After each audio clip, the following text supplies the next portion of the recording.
Welcome back to another video lecture. आज के lecture में क्लास 9th चैप्टर 2 के सेपरेशन टेक्निक्स में आगे बढ़ेंगे। ऑलरेडी हमने 6 सेपरेशन टेक्निक सीख चुके हैं। आज के लेक्चर में हम लोग आगे बढ़ेंगे। पहले है separation of two miscible liquids. सबसे पहले तो हम लोग मिजिबल का मीनिंग समझते हैं। तो मिजिबल लिक्विड्स वो होते हैं टू और मोर लिक्विड्स जो अच्छे से एक दूसरे से मिक्स हो जाते हैं and it they form homogeneous mixture and वो यूनिफॉर्म भी होते हैं। हम लोगों ने प्रीवियस वीडियो में सीखा है इमिजिबल लिक्विड्स।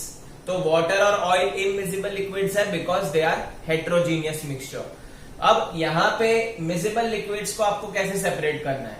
मिजिबल लिक्विड्स तो वो लिक्विड्स हैं जो होमोजीनियस मिक्सचर बना चुके हैं, एक दूसरे के साथ अच्छे से घुल मिल गए हैं, जैसे कि मिल्क और वाटर। मिल्क और वाटर जो है स्टूडेंट्स वो अच्छे से घुल मिल गया है, आप उसको सेपरेट नहीं कर सकते नॉर्मल टेक्निक का यूज करके या फिल्ट्रेशन वगैरह का यूज करके।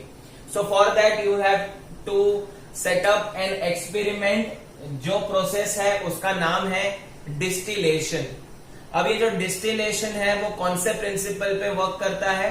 तो डिस्टिलेशन वो प्रिंसिपल पे वर्क करता है कि इन दोनों जो लिक्विड होगा उनका कुछ ना कुछ बॉइलिंग पॉइंट होगा। तो दो मिजिबल लिक्विड्स के अपने अपने एक बॉइलिंग पॉइंट होंगे। तो जो भी बॉइलिंग पॉइंट कम होगा वो पहले इवेपोरेट हो जाएगा, जिसका बॉइलिंग पॉइंट ज्यादा होगा वो बाद में इवेपोरेट होगा। आपको बॉइलिंग पॉइंट तो पता ही है students, it is a temperature at which the liquid starts converted into gaseous form. तो वो प्रिंसिपल पे वर्क करता है, बॉइलिंग के प्रिंसिपल पे वर्क करता है। So separation of miscible liquids that boil without decomposition and have sufficient difference in a boiling point. तो sufficient difference होना चाहिए इन दोनों के boiling point में, ठीक है। तो दो चीजें हैं, दो कंडीशन है। एक तो है boil without decomposition। decomposition मतलब बॉइल होना चाहिए बट उसके कंपोनेंट अलग अलग नहीं होने चाहिए, ठीक है। जैसे कि अगर बॉईल होना है तो मिल्क के कंपोनेंट अलग नहीं होने चाहिए, जैसे फैट प्रोटीन अलग हो गया ऐसा नहीं होना चाहिए, ब्रेक डाउन नहीं होना चाहिए कंपाउंड। तो डीकंपोजिशन नहीं होना चाहिए एंड इनके बीच में sufficient difference in boiling point होना चाहिए। दोनों के बॉइलिंग पॉइंट में ज्यादा डिफरेंस होना चाहिए। इसे हम एक एग्जाम्पल से समझेंगे। सपोज हम लोग के पास वाटर है H2O, उसका बॉइलिंग पॉइंट किसी को पता है? पता है बच्चे लोग boiling point? Very good, it is 100 degree Celsius. अगर हम बात करेंगे दूसरा एक लिक्विड ले लेता हूं एसीटोन, इसका जो बॉइलिंग पॉइंट है it is around 56 degree Celsius. They form miscible liquids. तो ये दोनों मिक्स हो गए तो मिजिबल लिक्विड फॉर्म करते हैं।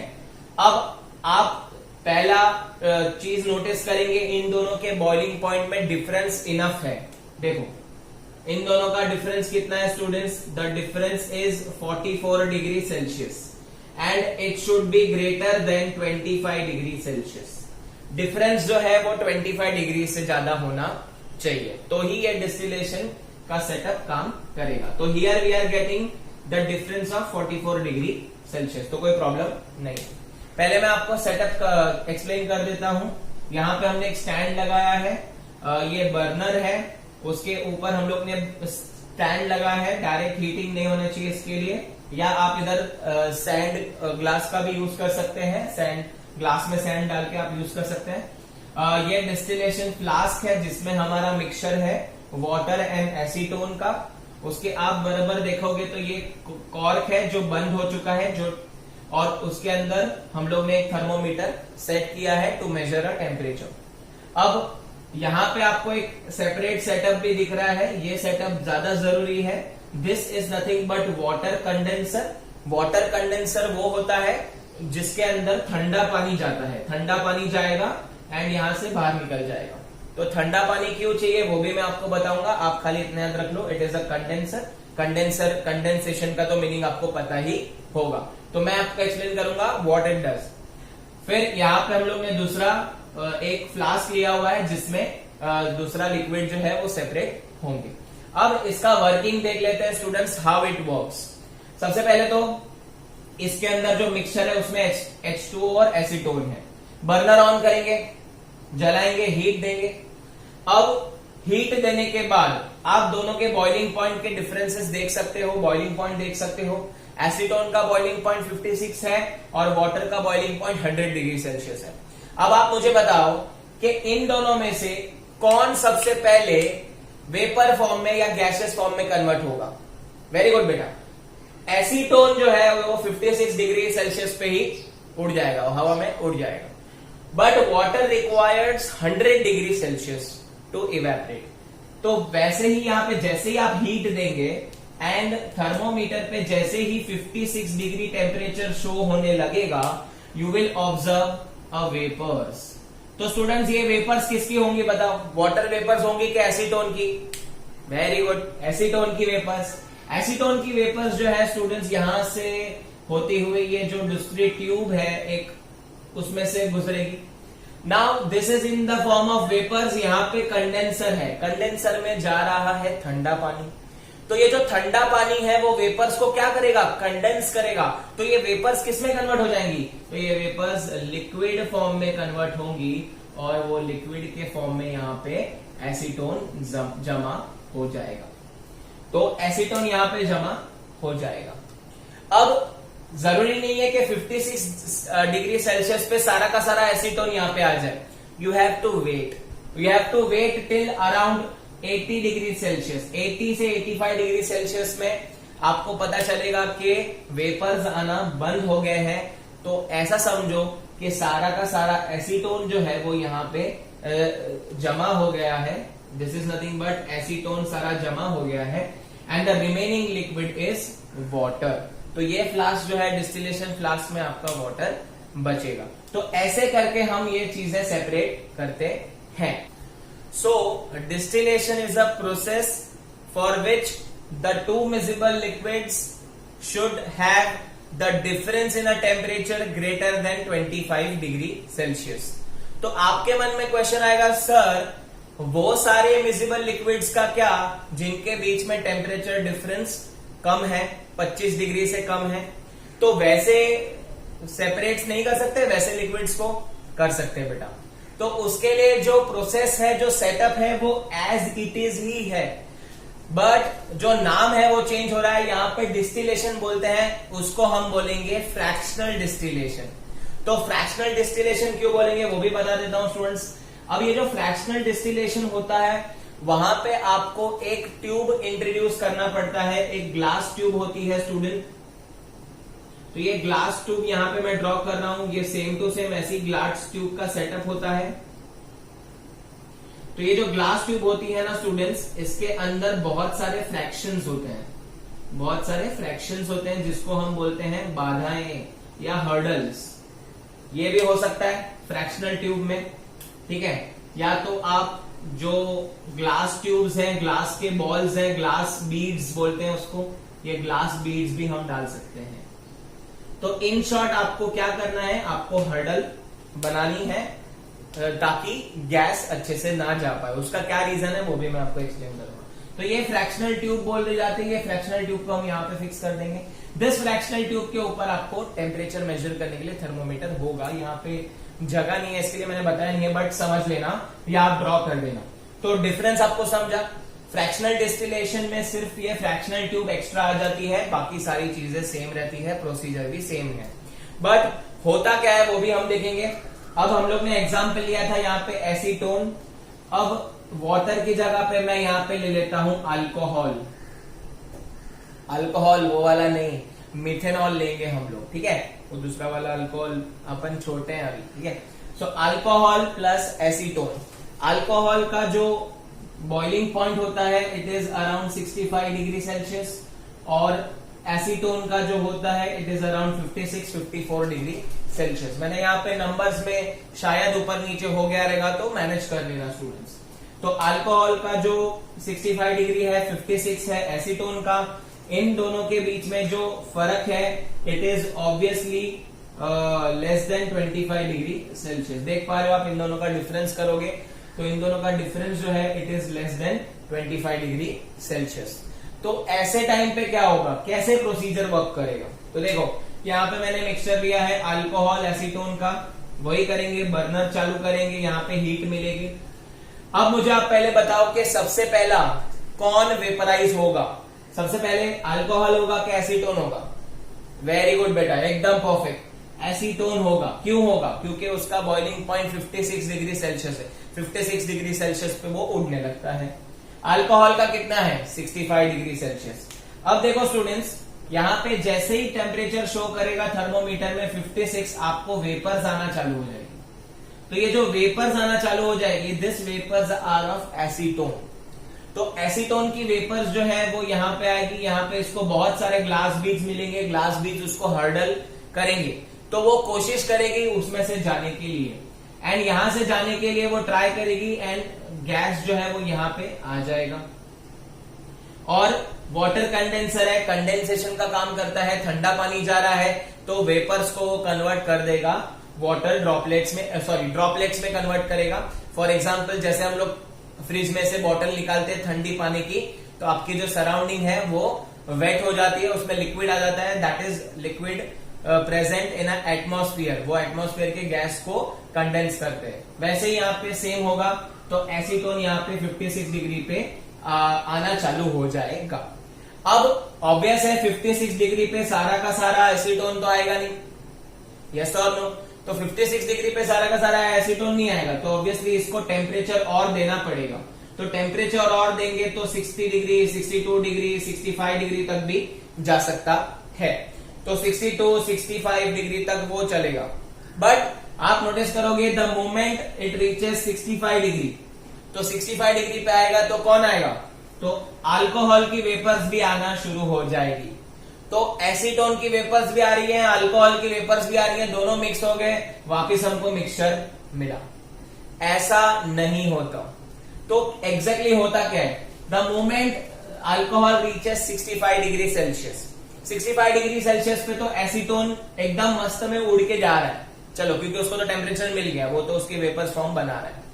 बट अल्कोहल जो है वो the moment it comes at 65 degree Celsius, suppose यहाँ पे मैं ब्लू कलर से बताता हूं, ये अल्कोहल की वेपर्स है। तो अल्कोहल की वेपर्स जैसे ही यहाँ पे ग्लास बीड्स के अंदर आएंगी, तो इसको हर्डल से क्रॉस होना पड़ेगा, एंड दिस ग्लास बीड्स जो है वो कंपेरेटिवली टेम्परेचर कम रहेगा, कंपेरेटिवली ठंडे होंगे as compare to this flask. Flask में तो टेम्परेचर बहुत ज्यादा है, बट जो अल्कोहल होंगे 56 डिग्री 65 डिग्री सेल्सियस पे, यहाँ पे बहुत सारा उनको हर्डल क्रॉस करना पड़ेगा, बहुत सारी बाधाएं क्रॉस करनी पड़ेगी।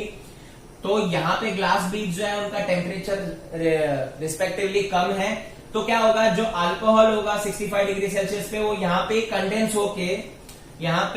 होके वो ड्रॉप्स के फॉर्म में नीचे ही गिर जाएगा, नीचे ही आ जाएगा, वो बाहर जा पाएगा नहीं, क्योंकि यहाँ पे ग्लास बीड्स ने उसके लिए बाधाएं रख दी है, हर्डल रख दी है।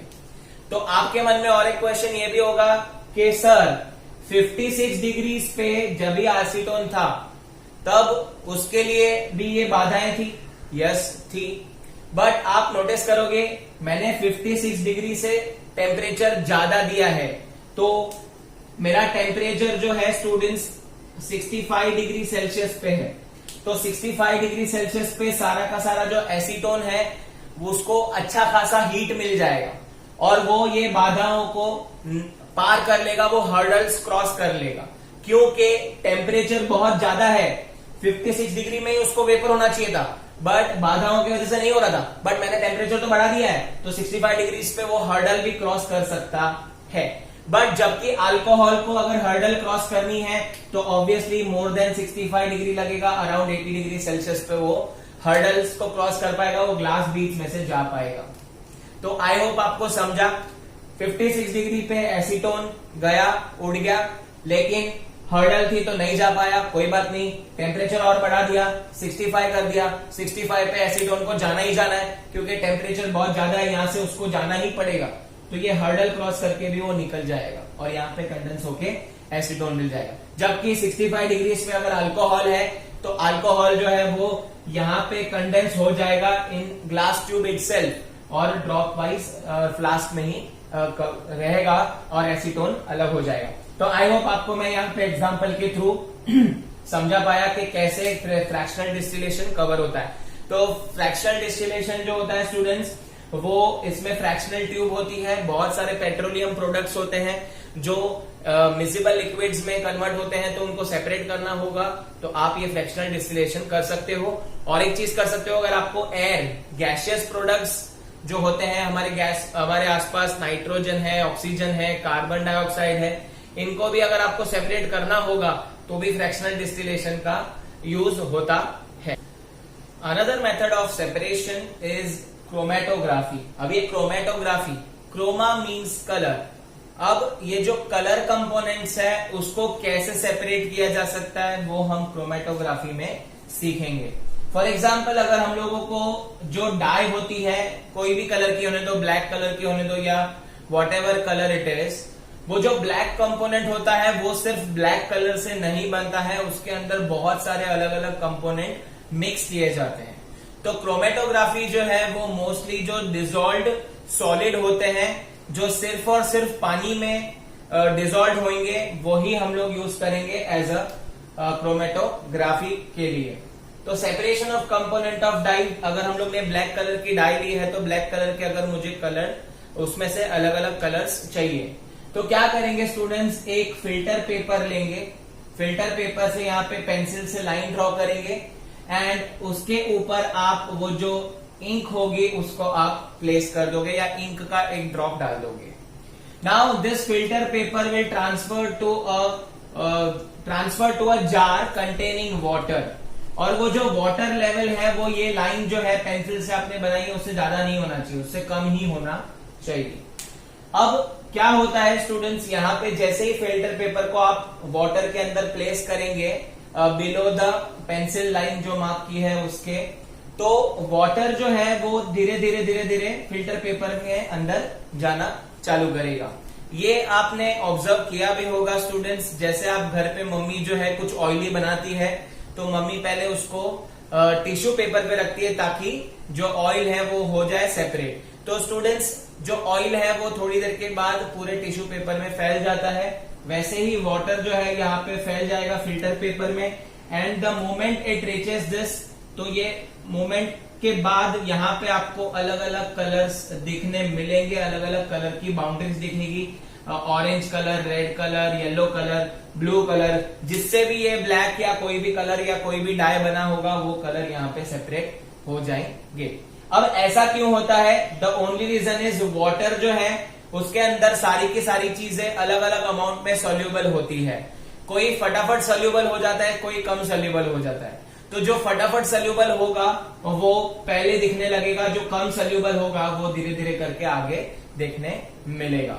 तो use in separation of colours, अगर आपको सेपरेट करना है कलर्स को तो ये एक बेस्ट मेथड है क्रोमेटोग्राफी। हालांकि ये तो ट्रेडिशनल मेथड है, अब तो बहुत सारे यूवी लाइट वगैरह का यूज करके भी किया जाता है।